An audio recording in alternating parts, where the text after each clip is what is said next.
Welcome back to MotionPic Recap. Today we're going to recap the action, adventure, romance and comedy movie titled, Fool's Gold. Spoilers ahead. Watch out and take care. In 1716, in celebration of the marriage of King Philip of Spain, the largest treasure fleet in maritime history set sail from Havana, Cuba, worth $700 million worth of gold, silver and jewels. In his eagerness to consummate the marriage, King Philip ordered the fleet to sail at the worst time of year, and so, the great galleons sailed with the fortune straight into a massive hurricane, and were never seen again. Somewhere outside a Caribbean island, a guy called Finn and his friend Alphonse are scuba diving, searching for objects on the bottom of the sea. Suddenly a paper is accidentally ignited in their boat, setting the boat on fire. A gas-filled container is lit, which causes the whole boat to explode. On the shore, two other men see what happens. Suddenly, the two are totally stunned to see a large wall of sand approaching, and Finn catches something. As they get up, Finn gets extremely happy, exclaiming this is what he's been searching for 8 years. They start questioning where the boat is, and suddenly they get it, and Finn exclaims "Oh no," diving down. He goes into the boat and fetches a photo of a girl. A boat appears above, and it's the two men, called Cordell and Curtis. Cordell says Bigg Bunny spent some major money on that leaky piece of shit, telling them to get into the boat. Somewhere else, a girl called Tess is crying. As she arrives with food on deck later for the billionaire Nigel Honeycutt, she thanks him for agreeing to stop at Key West for her thing tomorrow. Nigel replies no problem. In a bar owned by Bigg Bunny, a rapper, Bigg Bunny himself says that boat cost him 60 grand. Finn says he owes him, but asks to talk about the plate instead. Bigg Bunny says it looks like shit, but Finn says it got half of the Vanger family crest on it and asks rhetorically if he knows what that means. Bigg Bunny doesn't care and tells his thugs to get Finn's ass off his island. Next, they're asking Finn for any last words, and Finn asks them to tell his wife Tess that he loves her. They say okay and prepare to throw him off. Finn starts fighting them, and manages to take Curtis' gun, but falls into the water, and the anchor weighs him down. He shoots Cordell's foot, and then Curtis' ear, and Cordell yells at Curtis to run and start the boat. He does, and Finn can't manage to hold on, and sinks down. On the bottom moments later, Finn takes the anchor and jumps towards the gun he dropped. He shoots the chain, gets loose, and swims up. Being on the open sea, he sees a floating box that he swims to. The next morning on the yacht, Tess asks the chefs to wish her good luck. Trying to stay awake, Finn suddenly hears a motorboat appearing, and waves for help. He asks for water and they throw him a beer. Next, they're giving Finn a hell of a rescue, and as they get to Key West, Finn starts running. Somewhere else, Tess is waiting with lawyers, and a judge says she'll get everything if Finn is not there by 10 a.m. Tess remarks it's humiliating to get divorced by herself, but asks rhetorically what she should do, since as Finn can't get loans, nor can she, and so if she wants to get that loan for her studies, she must divorce him. Finn appears, saying this is a mistake and that they can't divorce. A lawyer says that by Florida law, they're already divorced, and since he's late, Tess got everything. Tess leaves, and Finn runs after. He tells Tess he found it, where they always thought it was. She asks him to prove it, and Finn sketches the Vanger family crest and the ornaments he saw on the piece of the plate. Tess says that's amazing, asking where it is. He says it's back on the island. She remarks she can sketch the Vanger crest too, and starts walking away, saying she'll go to Chicago to get a PhD. Finn remarks actual history is in the ocean, not in a dark room at some school, asking where she's gonna get the tuition money anyway. She replies she's gonna sell his boat, and Finn says this is hard to say, whispering what happened. She gets really upset, asking a man to borrow his staff, hitting Finn with it. Later that day on the yacht, Tess investigates the Vanger family, and suddenly sees a plate and a painting, with the exact same ornaments that Finn sketched, realizing he's actually found a real plate. Back on the island, Finn meets Alphonse, who comments he figures it didn't go well since he's there. On the yacht, Tess asks the chefs what she should do, since Finn is in the harbor. She remarks Finn will be on this boat within 10 minutes if he lays his eyes on it, since he will need money to continue with his treasure salving, and so they must make Nigel leave as soon as possible. Shortly after, she's asking Nigel if she should tell the captain to weigh anchor and push off, but Nigel says her daughter Gemma is joining them by helicopter later today, after which Gemma will go shopping, and so they'll need to stay. In the bar, Alphonse makes a suggestion, saying there's a yacht outside owned by a Nigel Honeycutt who's worth $1 billion.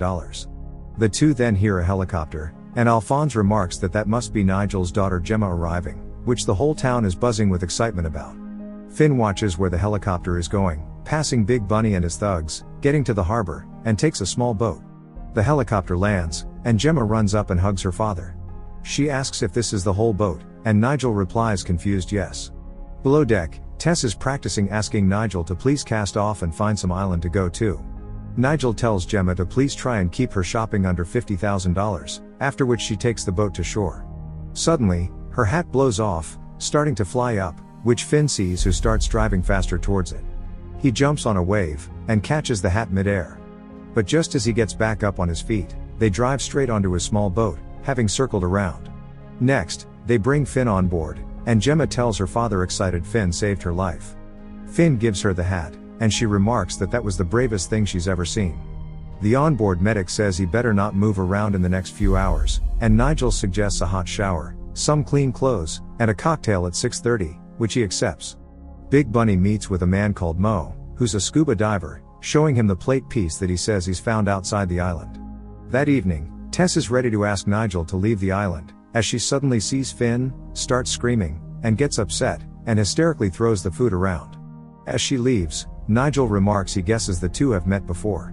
Next, Finn is explaining how he and Tess met a couple years ago, how they've been treasure salving for King Philip of Spain's treasure, how they teamed up with a guy called Mo, but who they left due to quarrel. Tess sits down and joins in on describing the history of the Vanger family, and how they own many cargo ships in the treasure fleet that went down. Nigel and Gemma listen intensely when Finn explains they think they've found the place outside an island where the ship called Aurelia containing the treasure sank, telling Tess that's why they can't give up. Nigel asks Gemma if she wants to go treasure hunting instead of cruising around, and Gemma gets excited, asking Finn if he can teach her to scuba dive. Next, they're all going to the island they found the plate at, and they teach them to scuba dive. As they arrive to it, Gemma remarks that the rapper Bigg Bunny owns this whole island. Nigel asks if that Bigg Bunny didn't kill someone called Ecstasy. Alphonse adds they couldn't secure a conviction since he also murdered all the witnesses. Tess gets upset with Finn, asking how Bigg Bunny reacts when he sees them treasure salving outside his island. Finn tells her to relax, since they are about to find the treasure, which will be theirs. Gemma yells there's someone already there, and they come running. Finn takes up his binoculars, seeing it's Mo, and both Mo and Finn call each other a son of a bitch. Finn yells that Aurelia and the treasure is his, and Mo replies not if he finds it first. He runs to the back and jumps into the water with scuba equipment. They stop at the site, and as they ask Mo if he's found anything, Mo tells them they're about to set off some charges to take a look. Tess suddenly sees Finn is in the water at the bottom, removing things they've set up, and tells them to delay Mo. Tess gets Gemma, telling her to distract them. The men in the other boat get excited, telling each other it's Gemma Honeycutt, and they start talking. Gemma suddenly remarks there's someone in the water. A charge goes off, and Mo gets angry, saying there's a man down there. In the water, Finn catches an old sword. Another charge goes off, and Finn comes flying out of the water, and throws the sword onto the yacht, and land himself on Mo's boat. As he gets down, Mo hits him in the face. As Finn and Alphonse investigate the sword later, the chefs down below discuss Finn's raw sexuality and charisma, and Tess tells them to please stop. That night, Finn suddenly appears in Bigg Bunny's bar, asking to talk to Bigg Bunny. Curtis starts fighting, and Cordell goes to help, but is knocked down. He asks again to be taken to Bigg Bunny, but is knocked over. As he gets on his feet, suddenly a man comes out knocking him out. When Finn wakes up, Bigg Bunny remarks the new guy is Cyrus, who's his new chief of staff. Cordell asks Bigg Bunny what he needs Cyrus for, and Cyrus shoots him. Curtis asks scared why he did that, and Bunny says he needs his people to be focused, and Curtis immediately says he's 20% more motivated now than when he came in there. Finn then tells Bigg Bunny he wants to strike a deal, saying if he bets not only on Mo but both of them, they can cover twice the ground, and if he finds the treasure he's willing to give him 10%. Bigg Bunny asks what he said, and Cyrus fires a shot. Finn asks what he wants, and Bigg Bunny says the deal is if he finds the treasure, he won't kill him. Having seen the sword is gone, Tess asks Finn as he gets back how much he owes Bigg Bunny, and he replies over $60,000. The next morning, they're all prepared to go down and search for treasures, but only find scraps. Many days go by, and they continue their search, all while Bigg Bunny keeps an eye on them from his plane, and his thugs from the island. One day as there is bad weather, they're all sitting in a bar feeling depressed about having found nothing, as suddenly the captain comes in telling Nigel they'll have to take the yacht to the north and lee side of the island due to the storm, since they can't fit in the marina. Suddenly, Finn gets it, and runs after the captain, asking why he picked the north shore, and he replies it's the only part of the island that doesn't contain any reefs. Finn remarks they must have taken the treasure fleet there to take cover from the storm. Next, Finn and Tess prepare to go down to the bottom on the north shore, and suddenly, Tess finds a cannon belonging to Aurelia. Meanwhile, Finn finds another cannon too. As they get up, they scream of happiness, exclaiming they've found the treasure. Next morning, they're searching the beach, finding object after object from the shipwrecks. Finn remarks however that they probably burnt the ships and took everything valuable inland. Tess remarks if there's any documentation at all left, it's probably in the church, which is the oldest building on the island. Next, the two are going to the old church, where they ask the priest if they may read in the archives. Later, Finn says he wished they were still married, but Tess says no. That night, Tess suddenly finds a book describing how the first settlers were bewildered to find a gravestone on the empty island with a woman's name on it, the name Aurelia, and decided to build a church around it. Both excitedly remark the treasure is in the cemetery. They begin stumbling around, and start making love in the basement. Next, they're looking for a stone with Aurelia on it. They don't find it, and Tess upset stumbles on a stone. Finn says he'll get rid of it, but then Tess yells stop, saying they've found it. Finn digs under it, and suddenly hits something. He brings up an old barrel, and after emptying it, they find old personal stuff and a notebook. They read it, and discover it's written by a captain from one of the treasure fleet ships, who survived. It also says they hid the cargo in a cave, into which one only could enter during the low December tide. Finn remarks it must be inside the blowhole at Clifton Point on the island. Suddenly, Bigg Bunny appears, thanking them, and asks for the book. Finn starts fighting the new chief of staff, and Tess starts fending off the others with a shovel. Bigg Bunny falls into the hole, and Curtis gets a real bad hit to the head. Finn knocks Cyrus out, and they run to the Vespa. Bigg Bunny picks up a gun, but is badly hit. As they're trying to get away, Tess is hit off by a tree branch, and Finn falls off a cliff he didn't see. The thugs find her, and take her back to Bigg Bunny. Finn made the fall, having landed in the water. Next day, Cyrus and Curtis are preparing to force Tess down into the blowhole, which is dangerous. Tess goes down, and as she reaches the bottom, she takes a look around and yells back up there's nothing there. Cyrus throws down the rope, and Curtis yells at him, asking what he's doing. As Curtis yells to Tess to throw up the rope, Cyrus kicks him, and the two pick up their guns. Tess dives down, and when looking around, she sees a lot of cargo. As a wave is on its way, she ties herself to one of the cannons, and holds on, but loses her grip and causes a chest to follow the water stream up. Suddenly, Cyrus and Curtis see gold coins start raining and get excited. Cyrus calls Bigg Bunny, saying they'll need to get the tanks and go in through the ocean. Meanwhile, Finn reaches the town, calling Mo and explains that Bigg Bunny has taken Tess hostage and gone to the blowhole. Moments later, Mo has gathered the whole crew to go to the blowhole. Meanwhile, Tess is struggling, having to go down into the water every 50 seconds as a new big wave hits.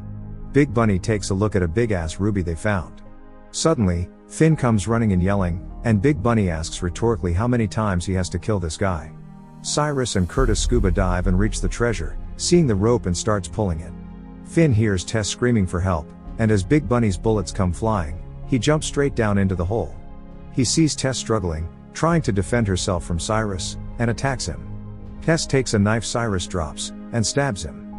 As Finn gives Tess the oxygen tank so she can breathe, a wave hits, and Cyrus is dragged with the stream. Outside, Bigg Bunny almost throws up seeing Cyrus flying out from the hole. Tess lets Finn see the treasure, and he gets happy. Bigg Bunny tells Cyrus to find out who that was, and then takes a look inside a chest, seeing gold and jewels. But then suddenly Mo and company arrive. Bigg Bunny starts shooting, and Mo shoots back, but asks a chef to cover him as he sees someone in the water. Curtis sees Mo approaching and shoots him in the leg, but Mo just gets angry. Suddenly Finn appears and starts attacking Curtis. Bigg Bunny gets stressed, dropping the chest, which falls down and is Curtis. The chef and Alphonse can't cock the shotgun, and Nigel tells them to give it to him. But then he sees how Mo and Tess get up, and Bigg Bunny takes Tess hostage in the plane. She sees a ruby and starts hitting Bigg Bunny with it, but he knocks her out. Finn sees Bigg Bunny starting the plane, and tries to swim up to the plane, but misses it. Right then, Gemma and the other chef appear on two water scooters. Finn whistles on Gemma to give him a ride. Finn jumps up on it, telling Gemma to get up to the plane. Bigg Bunny sees them and gets stressed, preparing to take off. They get right up next to the pontoon, and Finn jumps off, grabbing onto the plane, just as it takes off. In the water, Mo remarks that's a man who loves his wife. Bigg Bunny sees Finn, and opens the door to shoot him. He misses, but right then Tess wakes up, kicking him out of the plane. While falling down, Bigg Bunny hits the engine. Tess takes control of the plane, and Finn tries to climb inside. Seconds later, he manages to get in, and she asks him to take over. Finn starts checking all the instruments, and Tess asks him how he knows how to fly, to which he replies through PlayStation. He gets a feel for it, and suddenly they're flying. Meanwhile, as Curtis gets to the surface, the crew is there to take him. Tess asks how they land, and Finn just sits quiet. She asks how he did it in the game. Tess asks if they're gonna die, to which he replies they're not. The crew remarks Finn must be flying the plane, and Alphonse comments that is not comforting. In the plane, Finn and Tess kiss each other, and Finn says he loves her. They then start to descend for their only attempt to land. As they're about to touch water, Tess says she loves him. They hit the water, but the landing is not successful, and moments later, the plane starts sinking. Tess appears from the water, and soon after Finn gets up, and he immediately asks her to marry him. She happily says she will, and they try to kiss. Next, they're at a ribbon-cutting ceremony for a museum dedicated to the enormous Spanish treasure and to their treasure salving, where all the magnificent collections of gold, jewelry and cargo are on display. The end. Thank you for watching. Make sure to subscribe if you'd like to see more videos like this, and hit the like button to help us out. Until next time, take care.